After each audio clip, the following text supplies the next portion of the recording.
से 3 साल से छोड़ा हुआ पुराना कुआं था। उसके मुंह पर हरे पत्थर की सिल ढकी हुई थी। रात में वहाँ से गुजरने वाले लोग कहते थे कि कभी कभी कुएं के अंदर से किसी औरत की दर्द भरी रोने की आवाज सुनाई देती है। इसीलिए सब लोग कहते थे कि उस कुएं के अंदर कोई अशुभ चीज दबाई गई है। अरे मोहन, अभी जो शर्त लगी थी तू हार गया। जा उस पुराने कुएं के चारों तरफ 3 चक्कर लगा। ठीक है, लगाऊंगा। शर्त हारी है तो मानूंगा। मैं हिम्मत करके कुएं के पास झुका और गर्दन घुमाकर उस पत्थर की सिल के छोटे से छेद से अंदर देखा। अचानक मेरी नजर मिली एक ऐसी आंखों से जिनमें सिर्फ सफेदी थी, पुतली बिल्कुल नहीं थी। मोहन डर के मारे जोर से चिल्लाया और बिना पीछे देखे सीधे घर भाग गया। जिस लाश को उसने देखा था वह मेरे घर से करीब 2 किलोमीटर दूर रहने वाले रामलाल चाचा की थी। उनकी हालत बेहद डरावनी थी। आंखें बाहर निकली हुई पुतलियां ऊपर पलटी हुई, सिर्फ सफेदी बची। गले पर गहरे नीले निशान, सिर में मुट्ठी जितना बड़ा छेद, हाथ पैर तोड़कर अजीब तरीके से मोड़ दिए गए थे और उस हालत में उन्हें जबरदस्ती कुएं में ठूंस दिया गया था। अरे मोहन, इधर आ, कहाँ भाग गया था तू? मेरा बाप रामू बहुत गुस्सैल इंसान था। 2-4 बात गलत हुई नहीं कि हाथ उठा देता था। माँ के मरने के बाद घर में रखी उसकी चीजों को किसी ने छुआ तक नहीं था। अब जब भी बाप गुस्सा करता तो मेरा पूरा शरीर डर से कांपने लगता था। मैं डरते डरते बोला, मैं अभी लीला और बाकी दोस्तों के साथ उस पुराने कुएं के पास खेल रहा था। वहाँ मैंने कुछ देखा। क्या देखा? मैं छुपा नहीं पाया और रामलाल चाचा की मौत की हालत एक एक करके सब बता दी, यहाँ तक कि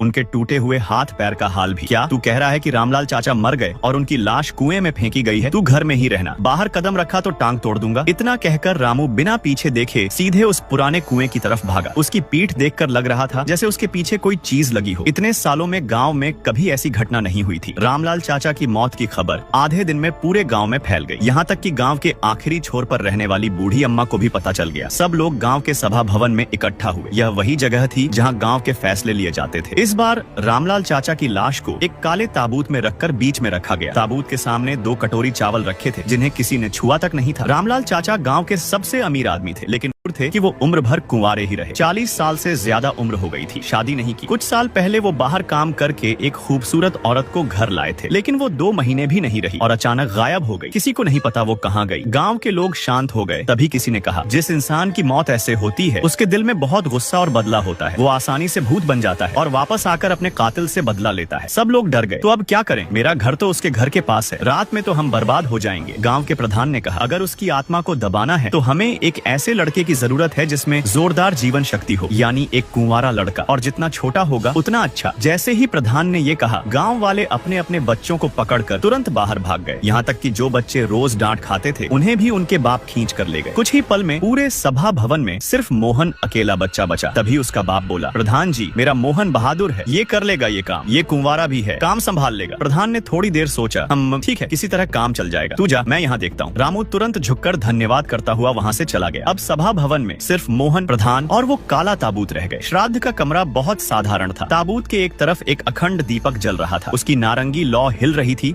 और ताबूत की परछाई को बहुत लंबा कर रही थी। अभी पूरी तरह अंधेरा भी नहीं हुआ था, लेकिन गांव के सारे घर पहले ही दरवाजे बंद कर चुके थे। सभा भवन का दरवाजा खुला था और गर्मियों की हवा अंदर आकर दीपक की लौ को लगातार हिला रही थी। प्रधान ने कहा, तुझे कुछ नहीं करना, बस इस दीपक को देखते रहना, ये बुझना नहीं चाहिए। अगर ये जलता रहा तो तू सुरक्षित रहेगा। मोहन दरवाजे की तरफ पीठ करके बैठ गया और दीपक को सामने रखकर उसकी रक्षा करने लगा। पीछे से हवा की आवाज आ रही थी, जैसे कोई रो रहा हो। वह अंदर से बहुत डर गया था। वह धीरे से बोला, रामलाल चाचा, मैंने आपको नहीं मारा। अगर बदला लेना है तो असली कातिल से लो, मेरे पास मत आना। उसकी पीठ पूरी पसीने से भीग गई थी। ठंडी हवा लगते ही पूरे शरीर में रोंगटे खड़े हो गए और उसकी नजरें बस उस जलते हुए दीपक पर टिकी हुई थीं। लेकिन आधी रात के बाद उसे बहुत ज्यादा नींद आने लगी। वह दीपक के पास जमीन पर सिकुड़ कर बैठा था और कब उसकी आंख लग गई उसे खुद पता ही नहीं चला। आधे होश में ही था कि अचानक एक ठंडी डरावनी हवा चली, जिससे मोहन कांप उठा। हालांकि वह पूरी तरह जागा नहीं था, लेकिन दिल अचानक जोर से धड़कने लगा। पूरे शरीर के रोंगटे खड़े हो गए। उसकी आंखें अपने आप थोड़ी सी खुल गईं। उसने आंखों की छोटी सी दरार से देखा। एक लंबे बालों वाली सफेद कपड़े पहने औरत ताबूत के पास सिर झुकाकर खड़ी थी। उसका चेहरा साफ नहीं दिख रहा था, लेकिन सबसे डरावनी बात यह थी कि उसके पैर जमीन को छू ही नहीं रहे थे। मोहन के मन में डर की आवाज गूंजने लगी, मैंने भूत देख लिया, मैंने सच में भूत देख लिया। वह जमीन पर जड़ हो गया। हाथ पैर जैसे पत्थर के हो गए थे, बस उसकी आंखें ही हल्की हल्की हिल पा रही थी। तभी वो चुड़ैल जैसे उसकी सांसों की आवाज सुन गई। अचानक उसने गर्दन घुमाकर सीधे मोहन की तरफ देखा। मोहन ने देखा उस औरत की आंखों में सिर्फ सफेदी थी, पुतली बिल्कुल नहीं। ये देखकर वह इतना डर गया कि वहीं बेहोश होकर गिर पड़ा। जब मोहन की आंख खुली तब सुबह होने वाली थी। गांव के बाहर से मुर्गे की बांग की आवाज आ रही थी। वह घबराकर उठ बैठा, चारों तरफ देखा। वो सफेद कपड़ों वाली औरत गायब थी। ताबूत भी अपनी जगह सही सलामत था। मोहन ने सोचा, क्या ये सब एक बुरा सपना था? लेकिन जैसे ही उसने सिर घुमाया उसकी रूह कांप गई। ताबूत के नीचे रखा रखा अखंड दीपक बुझ चुका था। मोहन डर के मारे घुटनों के बल बैठ गया। रामलाल चाचा माफ कर दो, मैं जानबूझकर नहीं सोया था, आप भूत बनकर मेरे पास मत आना। तभी पीछे से आवाज आई, अरे मोहन तू जमीन पर बैठकर क्या कर रहा है? पूरी रात कुछ हुआ तो नहीं? दीपक तो नहीं बुझा था ना? मोहन घबरा गया लेकिन झूठ बोल दिया, नहीं कुछ नहीं हुआ, मैंने पूरी रात पहरा दिया। दीपक भी जल रहा था, बस थोड़ा नींद आ रही थी। गाँव के प्रधान ने कहा, अच्छा तूने मेहनत की है, जा घर जाकर आराम कर, तेरे बाप से मैं बात कर लूंगा, आज रात फिर आ जाना, बस एक और रात पहरा देना है। मोहन ने जल्दी जल्दी सिर हिलाया और वहाँ से ऐसे भागा जैसे जान बचाकर भाग रहा हो। उसे डर था कि कहीं प्रधान को सच पता न चल जाए। पूरा दिन मोहन डरा हुआ रहा, उसके दिल में डर बैठ गया था। शाम को खाना खाने के बाद उसका बाप रामू उसे फिर से सभा भवन छोड़ आया। इस बार अंदर सिर्फ प्रधान था। प्रधान इस गांव का असली रहने वाला नहीं था। सुना था कि पहले वो किसी फैक्ट्री में अफसर था, फिर किसी गलती की वजह से यहाँ भेज दिया गया, लेकिन इन सालों में उसने गांव को अच्छे से संभाल लिया था और उसे कुछ अजीब सी विद्या भी आती थी, इसलिए गांव वाले उसका बहुत सम्मान करते थे। रामू बोला, प्रधान जी ये जो आप कह रहे हैं कि मेरा बेटा भूत को संभाल लेगा, अगर काम नहीं उठाई और मोहन को बेरहमी से मारने लगा। बेल्ट की मार से उसके शरीर पर खून की लकीरें पड़ गईं। मोहन दर्द से जमीन पर सिकुड़ गया, लेकिन ना भागा ना चिल्लाया। तभी किसी ने चिल्लाया, बस करो, मार डालोगे क्या उसे? गांव में बाप का बेटे को मारना आम बात थी, लेकिन रामू जैसे बेरहमी से मारना पहली बार देखा गया था। पड़ोसी इकट्ठा हो गए और उसे रोकने लगे। रामू गुस्से में बोला, मैं अपने बेटे को मार रहा हूँ, तुम लोगों को क्या? तभी प्रधान आगे आया और बोला, अगर तुमने इसे मार दिया तो इसकी माँ की आत्मा को कितना दुख होगा। रामू हंसते हुए बोला, मर जाए तो मर जाए ये निकम्मा, अगर इतना ही प्यार है तो तुम ही ले जाओ इसे, वैसे भी तुम्हारी ना बीवी है ना बच्चा। प्रधान कुछ देर चुप रहा, फिर उसने रामू की तरफ गहरी नजर से देखा और मोहन को उठाकर अपने साथ ले गया। मोहन प्रधान के कंधे पर था। उसने पीछे मुड़कर देखा, रामू कुर्सी पर बैठ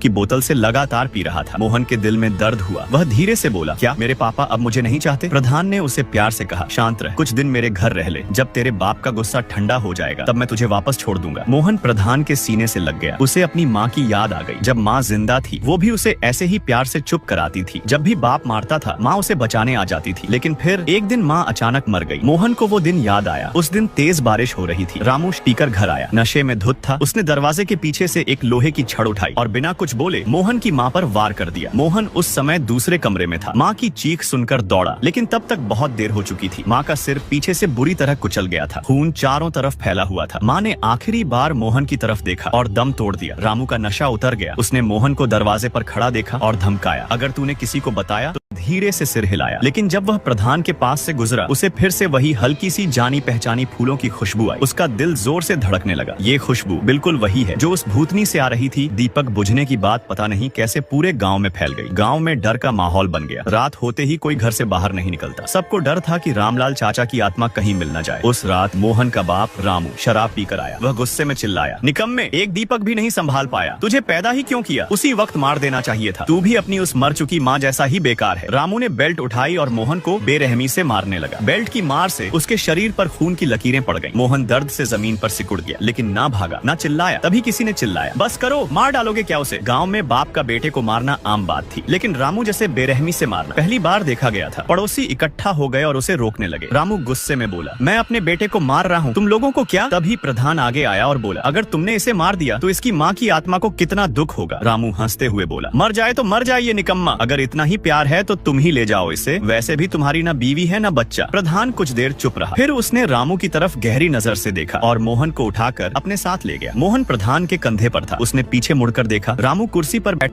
की बोतल से लगातार पी रहा था। मोहन के दिल में दर्द हुआ। वह धीरे से बोला, क्या मेरे पापा अब मुझे नहीं चाहते? प्रधान ने उसे प्यार से कहा, शांत रह, कुछ दिन मेरे घर रह ले, जब तेरे बाप का गुस्सा ठंडा हो जाएगा तब मैं तुझे वापस छोड़ दूंगा। मोहन प्रधान के सीने से लग गया। उसे अपनी माँ की याद आ गई। जब माँ जिंदा थी वो भी उसे ऐसे ही प्यार से चुप कराती थी।